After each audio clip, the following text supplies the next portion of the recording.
हमारे YouTube channel में आपका स्वागत है। जैसा कि वर्ग 2 के अभ्यर्थियों को आप सभी को मालूम है ज्वाइनिंग मिल चुकी है, वो अपने अपने स्कूलों में पहुंच चुके हैं। लेकिन यहां पर वर्ग 2 के अभ्यर्थियों को ज्वाइनिंग मिलने के बावजूद भी जो 12.4 आपका रूल्स है, जिसके कारण डबल बेंच में याचिका लगी, जिसकी सुनवाई के बाद आप लोगों को नियुक्ति मिली, क्योंकि 12.4 जिन अभ्यर्थियों ने लगाया था वो सभी कोर्ट केस हार चुके थे और उसके बाद आप लोगों को ज्वाइनिंग दी गई। लेकिन कहीं ना कहीं ये 12.4 का जो रूल्स है वो अभ्यर्थियों का पीछा नहीं छोड़ रहा है। यानी कहने का अर्थ ये है 12.4 के कारण फिर से आप लोगों के जो वर्ग 2 की भर्ती है उसमें प्रॉब्लम खड़ी होने वाली है। तो यहाँ देखिए, सबसे पहले देखिए 12.4 के कारण आप लोगों का रिज़ल्ट रुका, रिज़ल्ट नहीं आया। फिर रिज़ल्ट जैसे कैसे जारी हुआ तो डॉक्यूमेंट्स वेरिफिकेशन नहीं हुआ, डॉक्यूमेंट्स वेरिफिकेशन हुआ तो उसके बाद आप लोगों की चॉइस फिलिंग रुकी, चॉइस फिलिंग जैसे कैसे हुई तो ज्वाइनिंग नहीं मिली।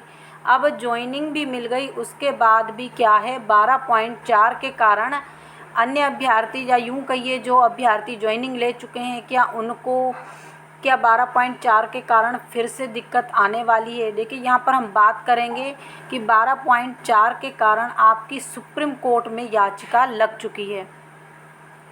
अब अगर सुप्रीम कोर्ट में याचिका लगी है तो इसके बाद देखिए यहाँ से किस आधार पर आपकी याचिका लगी।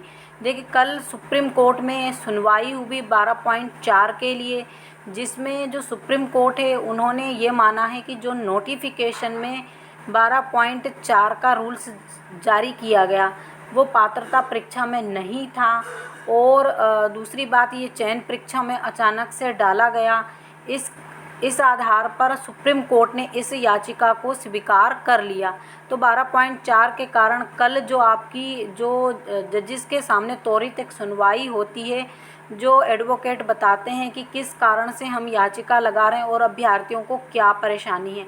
तो 12.4 के कारण सुप्रीम कोर्ट में आपकी याचिका लग चुकी है और यहाँ पर अभ्यर्थियों का पक्ष रखते हुए एडवोकेट दिनेश सिंह चौहान ने इस याचिका में पैरवी की और बताया कि किस प्रकार से इन्होंने पात्रता परीक्षा में इस प्रकार का कोई रूल्स नहीं रखा और चयन प्रक्रिया में अचानक से ये रूल्स डाला गया और जजिस ने भी इस चीज़ को वहाँ पर ये स्वीकार किया कि ये चयन प्रक्रिया से ये रूल्स डाला गया है और चयन प्रक्रिया के नोटिफिकेशन को ही डबल बेंच ने इसका नोटिफिकेशन माना है।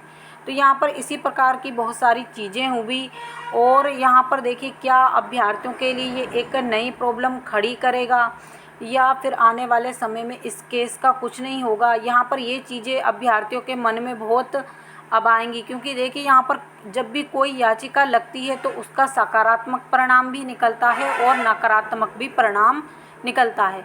लेकिन कोई भी परिणाम निकले, लेकिन अभी अभ्यर्थियों के लिए फिर से कोई ना कोई प्रॉब्लम तो होने वाली है, क्योंकि जो 12.4 से जुड़े अभ्यर्थी थे उन्होंने पहले ही बोल दिया था हम हार नहीं मानेंगे और सुप्रीम कोर्ट जाएंगे। जबकि अगर डीपीआई ने बोला था 12.4 के कारण अगर डीपीआई हार जाता है तब भी वो सुप्रीम कोर्ट जाएंगे और अभ्यर्थियों को ज्वाइनिंग नहीं देंगे। तो देखिए यहाँ पर अभ्यर्थी सुप्रीम कोर्ट पहुँच चुके हैं। अब क्या 12.4 के कारण कुछ जिन लोगों को ज्वाइनिंग मिल चुकी है क्या उनको प्रॉब्लम होगी, या फिर जो नेक्स्ट जो भर्तियां बची हुई हैं यहाँ पर उनको, यानी जो पद बचे हुए हैं या जैसे जनजातीय कार्य विभाग की अभी ज्वाइनिंग नहीं हुई, यहाँ पर उनको कोई प्रॉब्लम होने वाली है, या जो पद बचे हैं डीपीआई द्वारा अभी तो कम पदों पर ही ज्वाइनिंग दी गई है यहाँ पर उनको प्रॉब्लम होगी। तो बहुत सारी चीज़ें हैं जो धीरे धीरे क्लियर हो पाएंगी। तो इसी प्रकार की जानकारी के लिए हमारे साथ जुड़े रहिए।